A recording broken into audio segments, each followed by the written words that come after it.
শনিবার সকালেই বড় দুঃসংবাদ বাংলা টলিপাড়ায়।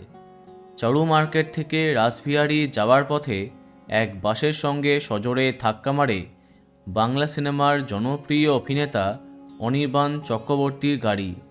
মুহূর্তে ঘটে যায় বড়সড় সড়ক দুর্ঘটনা। ক্ষতিগ্রস্ত অভিনেতার গাড়ি। বলা বাহুল্য, এমন খবর সামনে আসতেই ভেঙে পড়ে অসংখ্য দর্শক।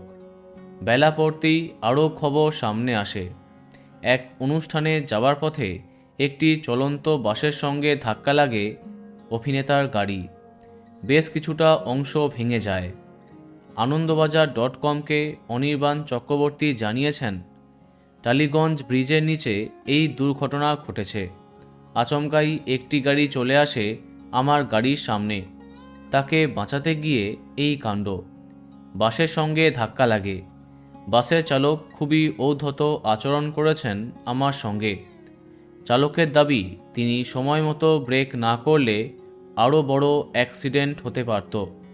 দোষটা সম্পূর্ণ আমার ঘাড়ি দিয়েছেন সেই চালক। বাস চালক পালিয়ে যাবার চেষ্টা করেছিলেন, আমি বাধা দিই।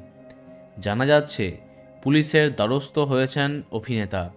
সড়ক পথে চলার মতো অবস্থায় নেই তার সেই গাড়ি। তবে সব কিছুর পরেও তার যে খুব বড় কিছু ক্ষতি হয়নি এটাই রক্ষে। বলা বাহুল্য, বর্তমানে কিছুটা আতঙ্কে আছেন অভিনেতা অনির্বাণ চক্রবর্তী। ভিডিওটি এইটুকুই। বাংলা বিনোদনের অন্যান্য খবর পেতে সাবস্ক্রাইব কারেন্ট পজ। ধন্যবাদ।